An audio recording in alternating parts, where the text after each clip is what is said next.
இந்த திரைப்படத்தில் ரவி கதாபாத்திரத்தில் ஹீரோவாக அறிமுகமானவர் ஜெயம் ரவி. அவரின் இயல்பான நடிப்பும் காதல் காட்சிகளும் ரசிகர்களை மிகவும் கவர்ந்தது.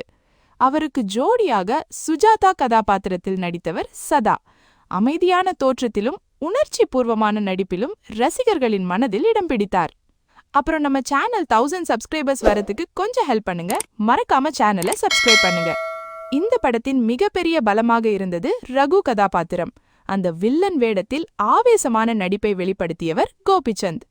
காலேஜ் புரொஃபசர் பாலசரஸ்வதி கதாபாத்திரத்தில் நடிகை ஷக்கீரா நடித்திருந்தார். அலிபாபா கதாபாத்திரத்தில் காமெடி கலந்த நடிப்பை வழங்கியவர் சுமன் ஷெட்டி. சுஜாதாவின் அப்பாவாக நடிகர் ராஜீவ் நடித்திருந்தார். சுஜாதாவின் அம்மா சிவகாமி கதாபாத்திரத்தில் நடிகை பிரகதி நடித்திருந்தார். ரகுவின் அம்மா சுதா கதாபாத்திரத்தில் நடிகை நளினி நடித்தார்.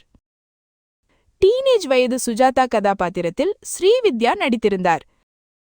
சிறுவயது சுஜாதா கதாபாத்திரமாக குழந்தை நட்சத்திரமாக ரெஷ்மி மெனன் தோன்றினார்.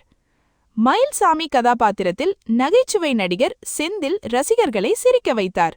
ரவியின் அம்மா கதாபாத்திரத்தில் நடிகை மனோஜ் சித்ரா நடித்திருந்தார். ரகுவின் அசிஸ்டன்ட் குமரேசன் கதாபாத்திரத்தில் மறைந்த நடிகர் மயில்சாமி நடித்திருந்தார். இளவரசு கதாபாத்திரத்தில் நடிகர் இளவரசு நடித்திருந்தார். ரோட் சைட் ட்ரங்கர் கதாபாத்திரத்தில் நடிகரும் இயக்குனருமான ரமேஷ் கண்ணா நடித்திருந்தார்.